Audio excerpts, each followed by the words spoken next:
So Teela is the Eve of Masters of the Universe and the Eve of Princess of Power? That might be a tall order for some people, but it happens to be the truth. Hello folks, my name is Mike Jenkins, and I'm doing a video on Teela. Teela is not a Princess of Power character, but she is a part of the Masters of the Universe mythology, which incorporates Princess of Power. She's not specifically Princess of Power, but she did have a strong and heavy influence on what would become Princess of Power. And so I'm doing a video on her today to shed some light on Teela's influence on Princess of Power and on the female influence in Masters of the Universe. And I think that's an important subject to go over. Of course, you guys can chime in. You can let me know your thoughts on Teela, your thoughts on the rest of this video down below in the comment section. So without further ado, here we go. When the Masters of the Universe toy line was being developed, there were 2 to 3 female characters being worked on. The Sorceress was at one point a villainous character, or perhaps a dubious entity that played both good and evil against the other for grander goals. She had a shape-shifting ability, a feature that would turn up in another character down the road. There was also a female warrior maiden, a companion for He-Man, a girlfriend for He-Man. As with other characters in the line, the Sorceress and this warrior maiden would share designs and parts, which is just a common piece of what made Masters of the Universe so special, that whole part-sharing magic. As the story and toy line continued developing for Masters of the Universe, the evil aspect of the Sorceress character would be dropped. Evil-Lyn presumably evolved out of the evil shape-shifting aspect of the early Sorceress character. Evil-Lyn's duplicitous nature, too, possibly came from this original source. Evil-Lyn wouldn't be released until 1983. The original 1982 wave of Masters of the Universe was to have 2 female figures, Teela, the warrior maiden, and Teela, the sorceress, often referred to as the goddess early on. There were 8 figures to be released in 1982, 4 heroic and 4 evil.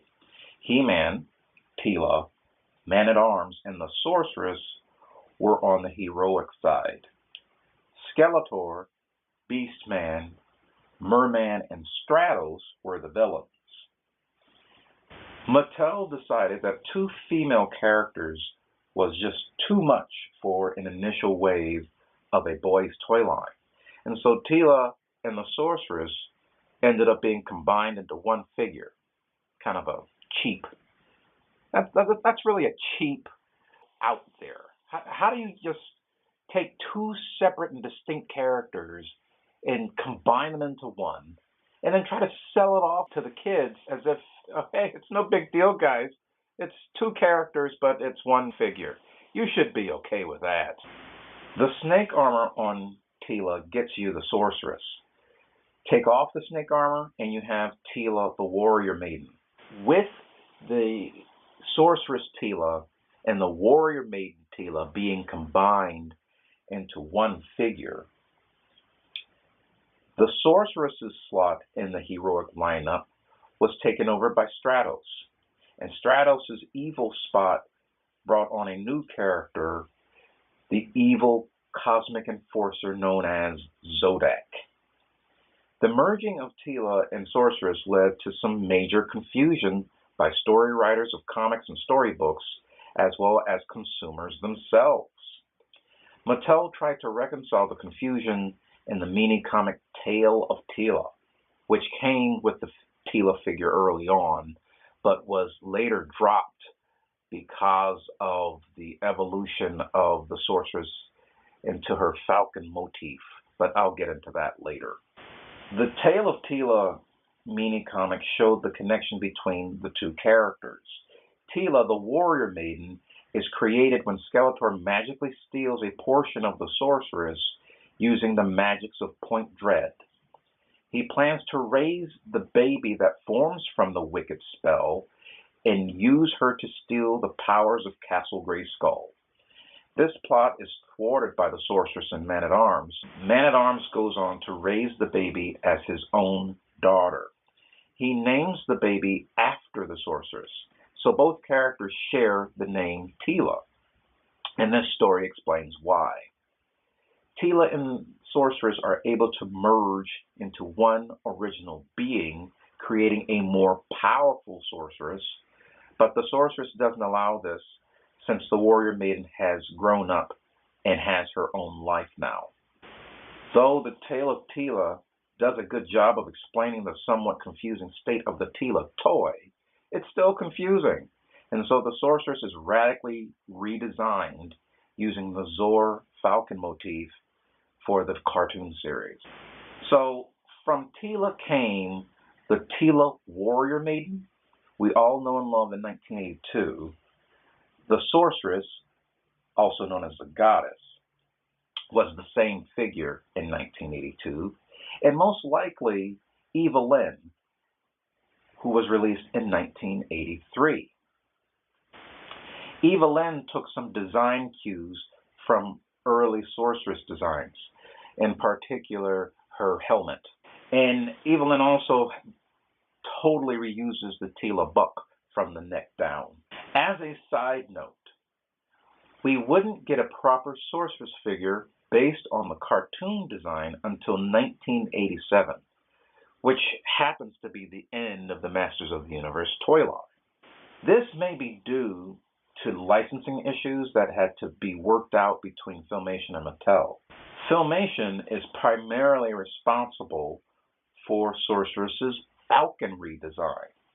There's also the continued apprehension of putting more female characters into a boys' toy line. A lot of this is being pulled from sources like the Battle Ram WordPress blog, as well as He-Man.org, which is a wonderful resource, and Grayskullmuseum. But the apprehension for putting more female characters in a boys' toy line is a market-wide, an industry-wide issue that's gone on for years. So it was happening back in the 80s. The term action figure itself came out of social pressure and social sexism. The whole idea of boys playing with dolls was and is an issue. It's just social identification suggests that boys are not supposed to play with dolls. That's just how a lot of us are brought up. It's bullshit, but that's how a lot of us are taught to believe. And so the toy industry had to respond accordingly and say, these are not dolls, they're action figures. The action figure term came out of a rebranding of products that would allow toy makers to sell certain types of toys into the boys' market. And it was a success. Being able to call a toy an action figure versus a doll was just social genius.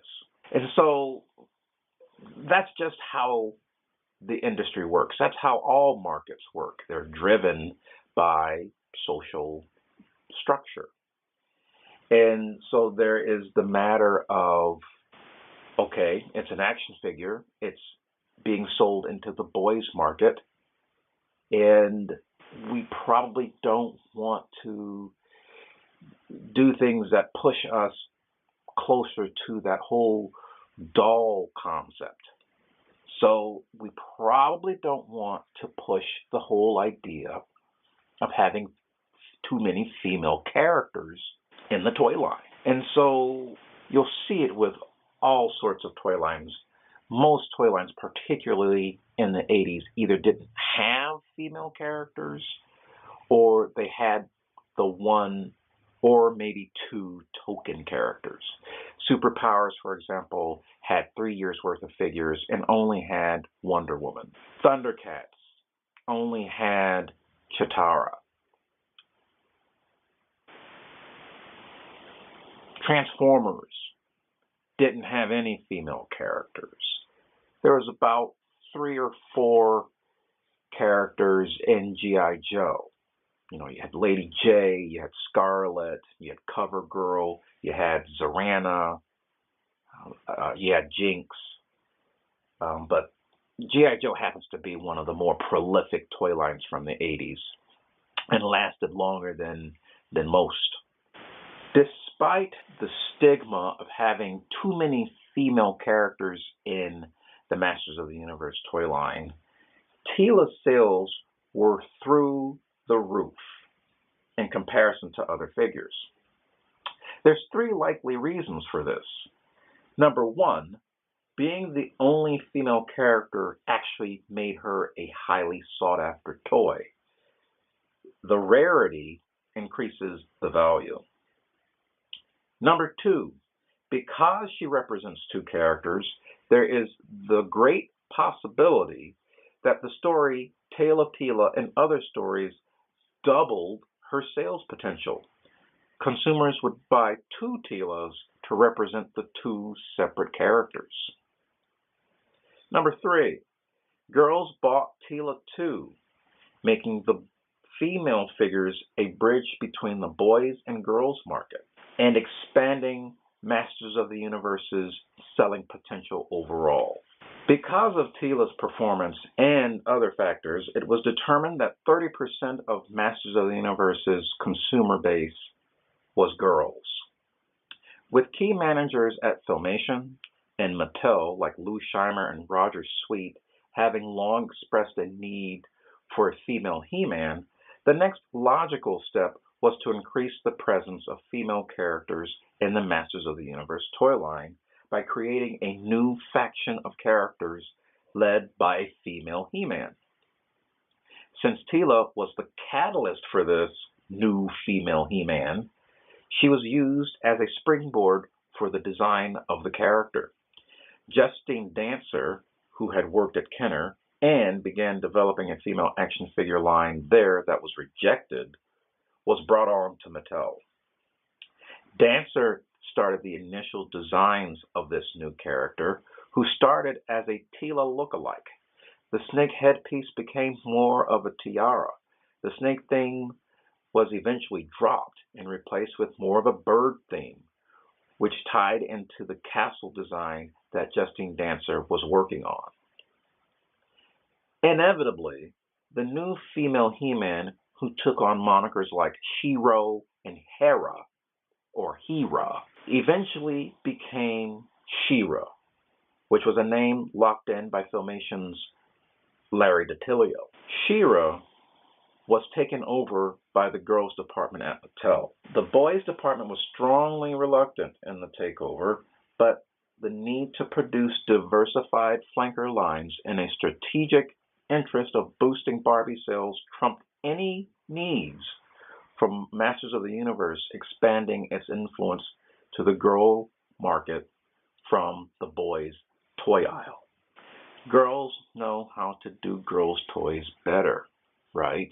She-Ra would go through a long series of designs, and even from there, she would have separate designs on the cartoon versus the toy line. Toy designers had to find ways to make the designs more accessible for girls at play. Combing hair, changing outfits, those sorts of things.